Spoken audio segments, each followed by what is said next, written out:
Welcome to Issues of Contemporary Politics with Dr. Brovkin. Today, my dear friends and subscribers and guests to my channel, I would like to talk about President Putin and President Trump. And the title of my presentation is Putin Wants to Help Trump. So, the basis of this conversation is the basis of this presentation is the conversation that took place on the 28th of April between President Putin and President Trump. It was Putin who called Trump, and they had a conversation about the war in Iran and about a war in Ukraine. And this is what I'd like to discuss with you today. But before I do that, I'd like to focus on the background, and that is the state of mind of President Trump and the state of mind of President Putin, and why Putin is willing and wants to help Trump, and how he could possibly do this. So the starting point is, what does Trump want right now? There's a lot of speculations in the media as to whether the war in Iran is going to continue or not. I will argue here that he cannot continue the war. He cannot continue the war, and he is looking for a way out. In fact, one of the corroboration of this point of view, that Trump wants out, came out in a very interesting article by Mr. Hirsch in Substack, where he argued that his sources in Washington assert that Trump wants out, and that there is a serious rift with Israel, and that Trump considers that Netanyahu set him up and led him into an unwinnable situation, in essentially setting him up for his own political purposes, and that the rift is growing, and that Trump wants to find a way to get out of that war without losing face. And that means to come up with some kind of a deal or an agreement that would be acceptable to Iran. But as we all know, Iran is in a feisty mood, especially after all these murders of the Ayatollah and the girls, and Iran is not in the mood of setting up for a compromise that is not advantageous to it. So Trump in a very difficult situation. He cannot continue the war, and we'll come back to this in a second, and he needs to find a way to accommodate Iranians, which is quite difficult but possible. So the major reason why I'm among those who think that Trump cannot continue the war is simply the data on the military results of the war. And those have been published in a fantastic and extremely detailed article by Mr. Hua Bin in Un's Review. Check it out for yourself. It's huge, very lengthy, extraordinary detailed. But I would only now cite the most important and short summary and data as to what the military results of the war are. And in a nutshell, in one sentence, it is Mr. Hua argues that Iran's asymmetric tactics, particularly saturation attacks with low-cost drones and missiles, overwhelmed high-value, low-density systems. To put it in simple terms, Iran was very well prepared for the war. It didn't decide not to have any navy, any air force. It put all of its efforts into the drone production. In fact, Iran is the champion of drone warfare. And at the very beginning of a Russian war in Ukraine, Russia had no drones whatsoever, none. And it was the Iranian drones, Shahed missiles drones, that Russia imported from Iran and modernized, and now it's re-exporting those drones, Russian version, to Iran, and this is the basis of the military cooperation between the two. But be it as it may, the most important fact is this. On the 20th of March, at the attack on the Prince Sultan base in the Saudi Arabia, Iran launched a drone swarm combined with the low-flying missiles to destroy American THAAD system, followed by Fatah 2 hypersonic missile strike that destroyed the THAAD battery. This is one of the biggest one-time loss to the United States military. I think I heard it costs about $1 billion, just one THAAD system. But most effect is its military effect is that without that early warning system, the American aircraft carriers were limited only in the range of what they could see from the aircraft carriers, and since they put them away, this was the beyond 600 miles, which means that essentially United States was blind and could not cover radar wise the territory of Iran in order to deliver attacks. This was an extraordinary important event. Example number 2.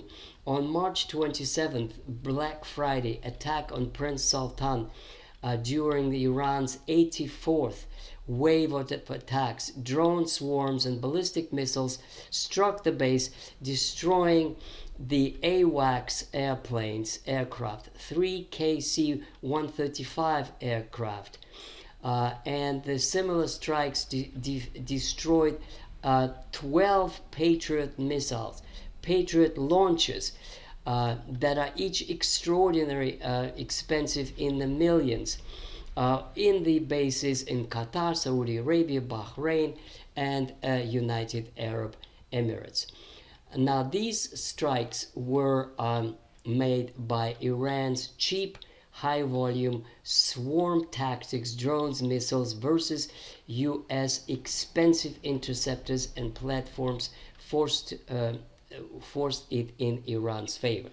In other words, to put it in simple terms, United States had the most advanced and the most sophisticated and the most expensive equipment, which was destroyed, and now I'll give you the figures how much of it, by cheap drones, about 30,000 a piece, which was of course absolutely asymmetrical and devastating blow to United States military capability.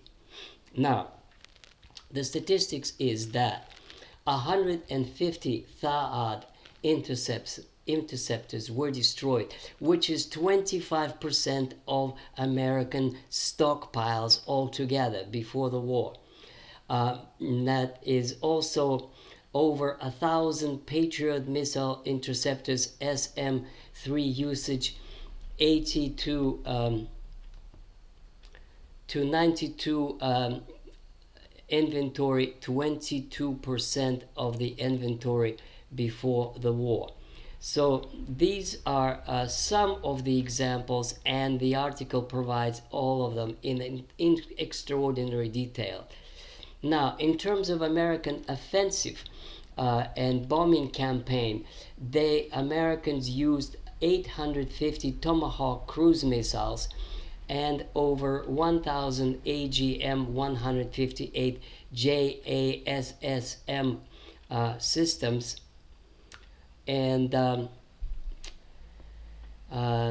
the almost entire Army Precision Strike Missiles PRSM stockpile, which is replacing ATACMS, and the list goes on and on and on.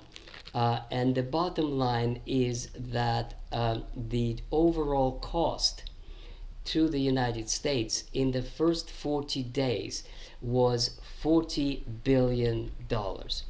Now, this is why observers and myself included believe that from the purely military point of view, this war is unsustainable.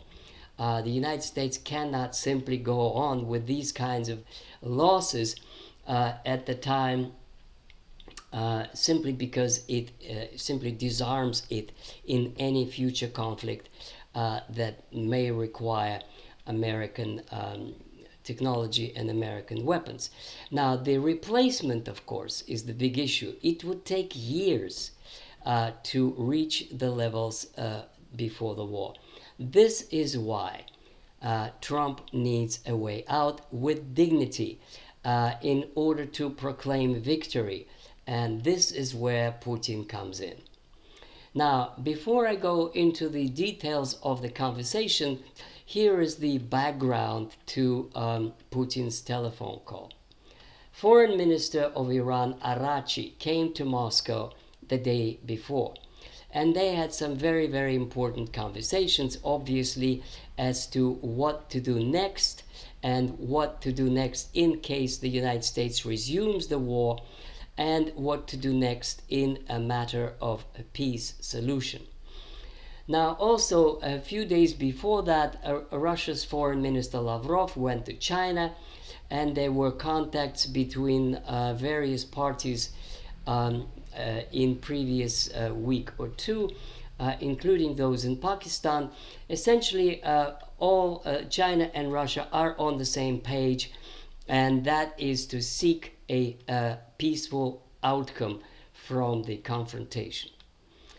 Now, let me just first also explain to you Putin's frame of mind and why Putin would want to help Trump.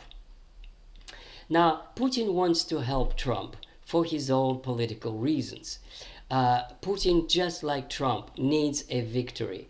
He needs to show success because there are some signs of fatigue in Russia, and Putin's popularity rating went a little bit down to 70 or 65%, which is of course double that of President Trump in the United States, 36%. But still, that means that Putin needs to show success.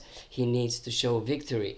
And one way to help Trump would be to increase his own standing.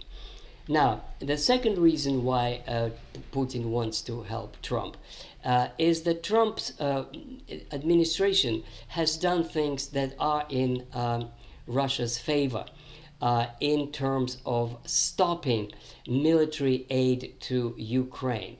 Now, if Biden delivered $64 billion worth of military equipment to Ukraine, Trump has slashed it down to 400 million.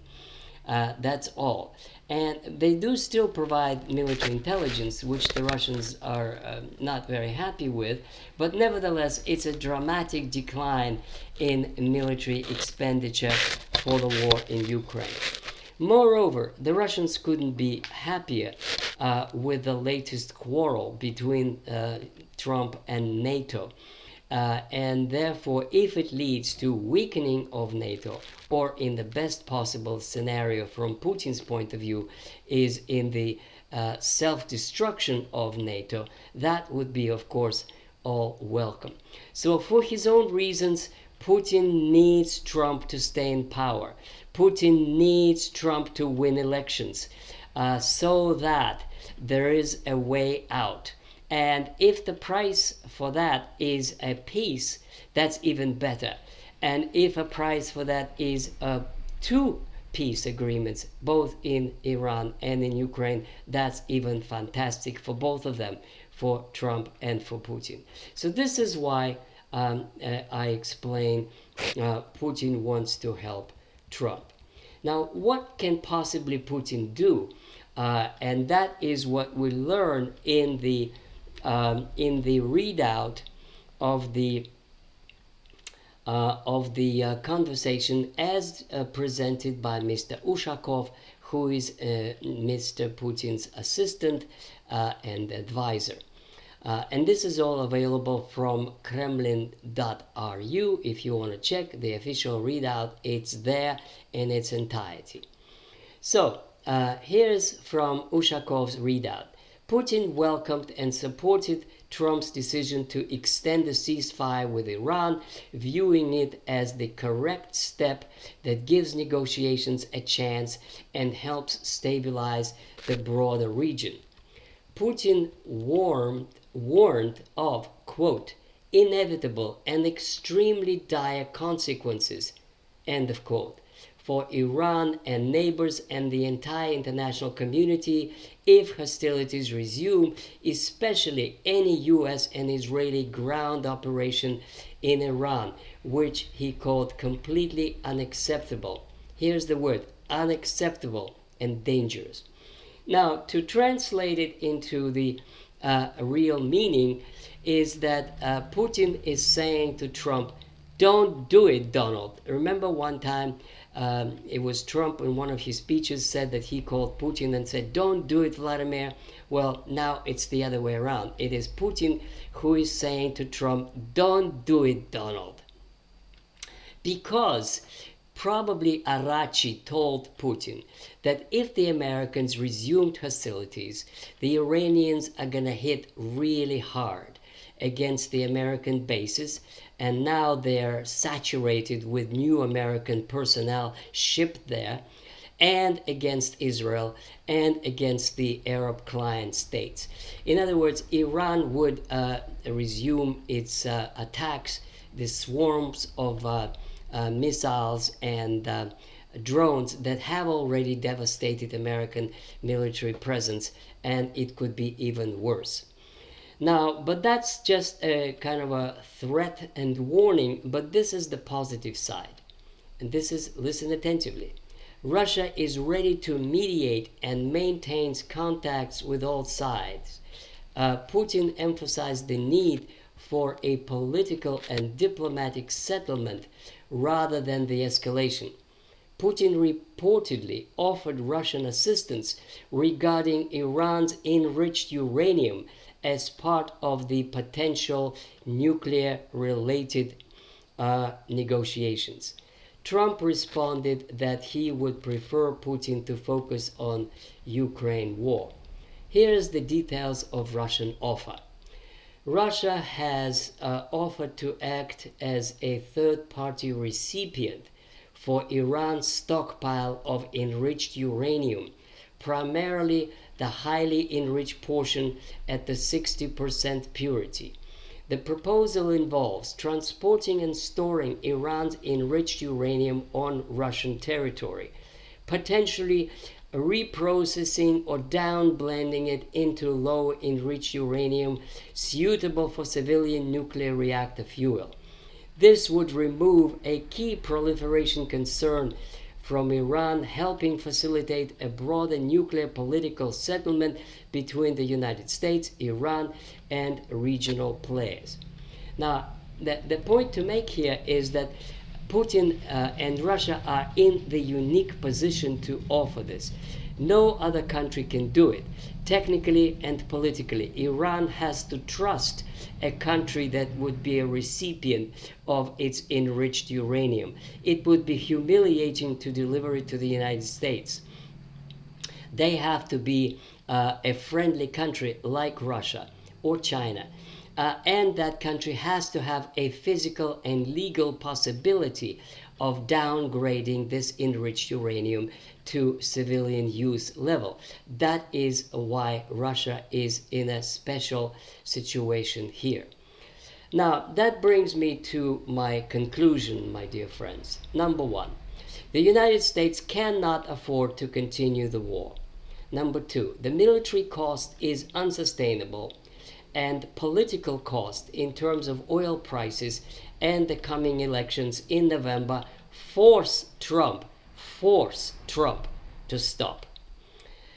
Number three, there's a serious rift between Netanyahu and Trump, which would not go away. This is probably a new chapter in the relationship of Iran and the United States. Number four, Putin wants to help Trump find a way out of the Iran war for his own interests. And the final one, is a couple of words on the war in Ukraine. Today, I believe it is still possible that a compromise on Ukraine can be found if Trump agrees to certain points that Putin has made many times. Sanctions against Russia must be stopped, Zelensky must be gone, Ukraine must be neutral, and Donbass is Russian. Now, that could be a basis for a peace settlement that would be acceptable to Russia, and Putin could sell it to Russian public as a win. So this may turn out to be, my dear friends, a historic conversation. It may all fail, but it also may be the beginning of a peace settlement, and in the best possible scenario, a peace settlement of the two wars, from which both Putin and Trump may walk away claiming victory. This is it for today, my dear friends. I invite you to read my X Twitter piece. Occasionally, I put pieces in there and arguments and ideas. And also, I invite you to listen to my other podcasts on Russian history, Soviet history, European history, and also, of course, to read my book, From Vladimir Lenin to Vladimir Putin. And I'll see you very shortly. Again, goodbye.